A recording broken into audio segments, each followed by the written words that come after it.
नमस्कार, आप देख रहे हैं इंडिया टीवी। आपके साथ मैं हूं पंकज भार्गव। प्रयागराज के उमेशपाल हत्याकांड में आज बहुत बड़ा दिन है। 91 दिन बाद आज प्रयागराज पुलिस हत्याकांड में चार्जशीट दाखिल कर दी गई है। प्रयागराज पुलिस ने 150 पन्नों की चार्जशीट कोर्ट में दाखिल की है। चार्जशीट में अतीक अहमद और उसके परिवार को आरोपी बनाया गया है। अतीक की पत्नी शाइस्ता परवीन पर हत्या की साजिश में शामिल होने का आरोप है और हत्या के लिए रिसोर्सेज मुहैया कराने का भी आरोप है। इतना ही नहीं, अतीक अहमद के भाई अशरफ को भी आरोपी बनाया गया है। अशरफ पर हत्या की साजिश रचने और हत्यारों को हथियार दिलाने का आरोप है। साथ ही साथ असद, गुलाम, गुड्डू मुस्लिम, साबिर उस्मान और अरबाज पर हत्या करने का आरोप है। इस चार्जशीट में खान शौकत हनीफ, आयशा नूरी का भी नाम है। इन सभी आरोपियों पर SC/ST एक्ट में भी धाराएं लगाई गई हैं। पुलिस की इस चार्जशीट में नैनी जेल में बंद अतीक के गुर्गे का भी नाम शामिल है।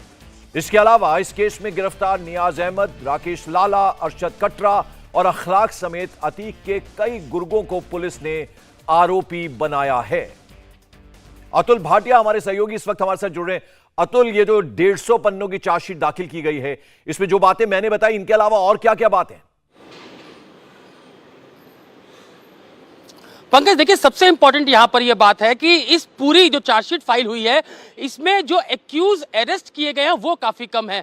वो मेन एक्यूज नहीं है। जो मेन एक्यूज हैं वो मारे जा चुके हैं। अतीक अहमद है, इसके अलावा अशरफ है, उनकी प्रयागराज में हत्या कर दी गई थी जिसमें 3 लोग गिरफ्तार हुए थे। इससे पहले असद, जो कि बेटा है अतीक अहमद का, उसकी पुलिस एनकाउंटर में जो है वो मौत हो चुकी है। उसके साथ गुलाम, जो शूटर था अतीक अहमद का, वो भी मारा जा चुका है। शाइस्ता परवीन जो है वो लगातार फरार चल रही है। STF और जो प्रयागराज पुलिस है वो लगातार उसकी तलाश कर रही है, लेकिन अभी तक उसको पकड़ा नहीं जा सका है।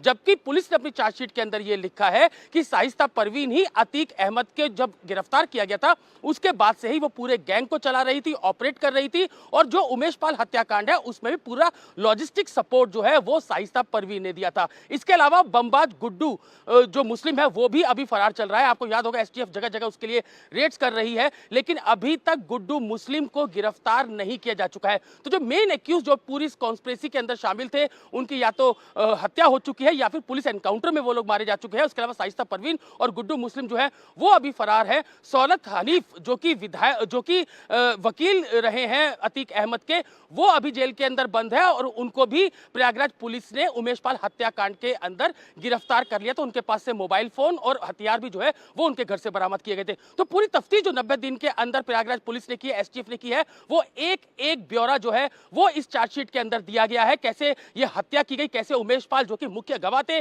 MLA राजू पाल हत्याकांड के अंदर, किस तरीके से पूरी साजिश रची गई, उसकी एक एक परत जो है वो STF और लोकल पुलिस जो प्रयागराज पुलिस है उसने इस चार्जशीट के अंदर दी है। शाइस्ता परवीन का रोल पूरा इसके अंदर है। और सबसे अहम बात यहां पर पंकज ये कि अतीक अहमद और जो उसका जो भाई था अशरफ, उनको किस तरीके से पूछताछ में, STF की पूछताछ में और प्रयागराज पुलिस की पूछताछ में उन्होंने इस बात को कबूल किया था कि उमेशपाल की हत्या उन्होंने ही करवाई थी, पूरी कॉन्स्पिरेसी उन्होंने की थी और इसका एक एक ब्यौरा इस चार्जशीट में दिया गया है। बहुत बहुत शुक्रिया इस अपडेट, इस जानकारी के लिए अतुल भाटिया आपका।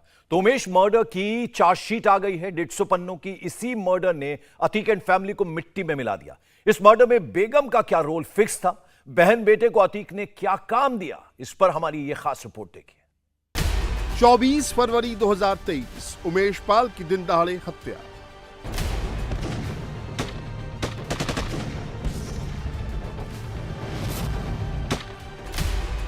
छब्बीस मई 2023 उमेशपाल हत्याकांड की चार्जशीट।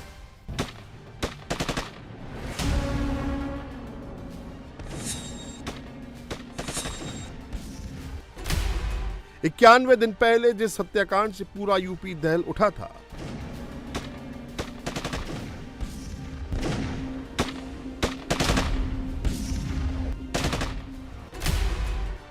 जिस हत्याकांड के बाद CM योगी ने माफिया अतीक को मिट्टी में मिलाने का वादा किया था, इसी हाउस में कह रहा हूं, इस माफिया को मिट्टी में मिला देंगे। आज उस सनसनीखेज हत्याकांड की चार्जशीट सामने आ गई है। चार्जशीट में मुख्य रूप से अतीक अहमद और उसके परिवार को आरोपी बनाया गया है। अतीक अहमद और उसके भाई अशरफ पर हत्या की साजिश रचने और हत्यारों को हथियार मुहैया कराने का आरोप है। अतीक की बीवी शाइस्ता परवीन और नैनी जेल में बंद बेटे अली पर साजिश में शामिल होने और शूटर्स को लॉजिस्टिक सपोर्ट देने का इल्जाम है। वहीं एनकाउंटर में ढेर हो चुके अतीक के बेटे असद का नाम भी चार्जशीट में है। असद खुद शूटआउट में शामिल था। चार्जशीट में असद के साथ शूटआउट में शामिल गुलाम मोहम्मद, गुड्डू मुस्लिम, साबिर, उस्मान, अरमान और अरबाज का भी नाम है। उमेश पाल की हत्या करने के बाद अतीक का बमबाज गुड्डू मुस्लिम मेरठ में आकर अतीक की बहन आयशा परवीन के घर छुपा था। सीसीटीवी में आयशा का पति डॉक्टर अल्ताफ बड़ी गर्मजोशी से गुड्डू मुस्लिम को गले लगाता दिखा था।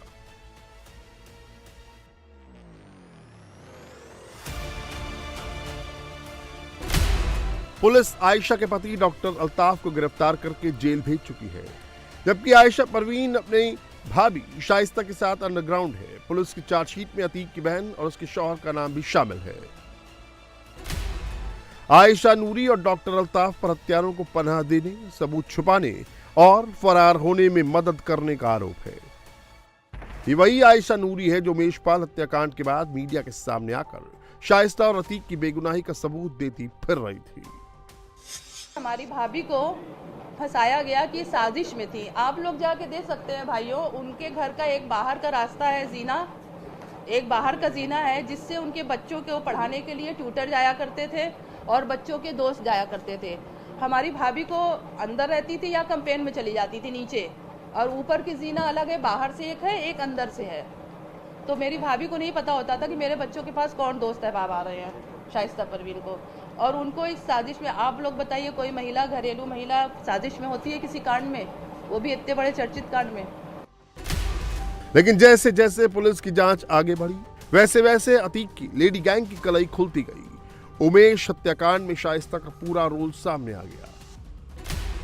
शाइस्ता न सिर्फ उमेश हत्याकांड की साजिश में पूरी तरह से शामिल थी, बल्कि वो इस पूरी वारदात की मास्टरमाइंड में से एक थी। हत्याकांड से ठीक पहले शाइस्ता ने सभी शूटर्स को अपने पर्स से पैसे निकाल कर दिए थे। जांच में सामने आया है कि अतीक अहमद के जेल जाने के बाद लेडी डॉन शाइस्ता परवीन ही गैंग को संभाल रही थी।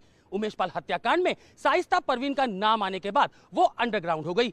बताया जा रहा है कि शाइस्ता परवीन के साथ कई बुर्कानशी औरतें और अतीक के शूटर साई की तरह मौजूद हैं। पुलिस ने अपनी चार्जशीट में अतीक के सबसे बड़े राजदार और वकील खान सौलत हनीफ को भी मुलजिम बनाया है। ये वही सौलत हनीफ है जिसे अतीक के साथ उमेश पाल अपहरण केस में उम्र कैद की सजा सुनाई गई थी और फिलहाल वो नैनी जेल में बंद है। खान सौलत हनीफ पर हत्यारों को सूचना देने और उन्हें पैसा मुहैया कराने के भी गंभीर आरोप हैं। उमेश पाल हत्याकांड को 91 दिन पूरे हो गए हैं। इस 91 दिन में अतीक एंड गैंग का करीब सफाया हो चुका है। 24 फरवरी के बाद से कितने एनकाउंटर हुए, कितनी हत्याएं हुई, पूरी टाइमलाइन के साथ समझिए कि कैसे उमेश पाल को मारने वाला चकिया का ये खूंखार माफिया मिट्टी में मिलाया गया। 24 फरवरी को प्रयागराज के धूमनगंज इलाके में शाम करीब 5 बजे उमेश पाल की बम और गोली मारकर हत्या कर दी गई थी। उमेश पाल विधायक राजू पाल हत्याकांड में मुख्य गवाह थे। उमेश पाल के साथ उनकी सुरक्षा में तैनात 2 पुलिस कर्मियों की भी हत्या कर दी गई थी। पूरी वारदात सीसीटीवी कैमरे में कैद है। कैमरे में अतीक का बेटा असद उमेश पाल पर गोलियां बरसाता दिखा। अतीक का बमबाज गुड्डू मुस्लिम बम चलाता दिखा। अतीक का शूटर गुलाम मोहम्मद, अरमान और साबिर भी गोलियां बरसाते सीसीटीवी कैमरे में कैप्चर हुए। मैंने जो हत्या किया है, इसके जो आदमी हैं सब पकड़े ही जाएंगे और उनको छोड़ा नहीं जाएगा, वो इनकाउंटर हो जाएगा, ये हमें विश्वास पूरी तरह से है। उमेश पाल की पत्नी जयापाल की तहरीर पर पुलिस ने अतीक अहमद, अशरफ, अतीक की पत्नी शाइस्ता परवीन, अतीक के 2 बेटों, सहयोगी गुड्डू मुस्लिम, गुलाम और 9 अन्य के खिलाफ मुकदमा दर्ज कर दिया था। अतीक को मामले में मुख्य आरोपी बनाया गया था। हत्याकांड के बाद सवाल यूपी सरकार के इकबाल पर उठा तो सदन में योगी का गुस्सा सबने देखा। वो समाजवादी पार्टी के द्वारा पोषित माफिया है और उसकी कमरबंद तोड़ने का काम हमारी सरकार ने किया है। और फिर मैं कह देता हूं, इसी हाउस में कह रहा हूं, इस माफिया को मिट्टी में मिला देंगे। योगी के इस बयान के बाद शुरू हुई अतीक एंड गैंग की उल्टी गिनती।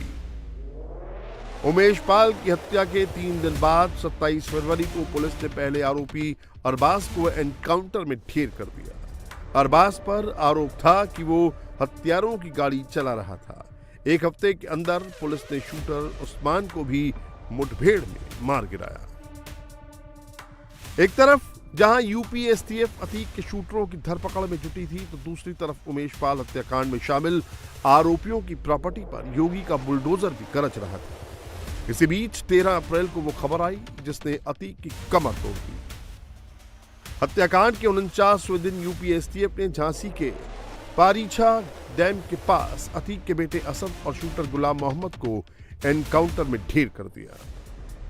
जिस वक्त अतीक और अशरफ को असद के एनकाउंटर की खबर मिली, उस वक्त दोनों प्रयागराज कोर्ट में मौजूद थे। बेटे की मौत की खबर मिलने के बाद अतीक कोर्ट में ही फूट फूट कर रोया था। इस बीच अदालत ने अतीक अहमद और अशरफ को पुलिस रिमांड पर भेज दिया। प्रयागराज पुलिस दोनों से पूछताछ कर रही थी। पूछताछ में अतीक अहमद और अशरफ ने उमेश पाल हत्याकांड में शामिल होने की बात कबूल की।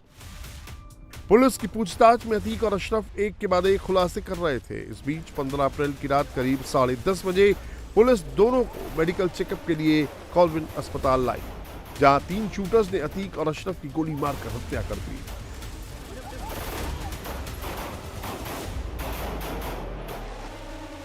अतीक की मौत के बाद पुलिस को अब तलाश है गैंग की नई लीडर शाइस्ता परवीन की। उमेश पाल हत्याकांड में शामिल बमबाज गुड्डू मुस्लिम और बाकी बचे शूटर्स को एसटीएफ लगातार ढूंढ रही है। फिलहाल ये सभी आरोपी पुलिस की पकड़ से दूर हैं, लेकिन कब तक एक ना एक दिन इन्हें भी अपने गुनाहों का हिसाब देना पड़ेगा।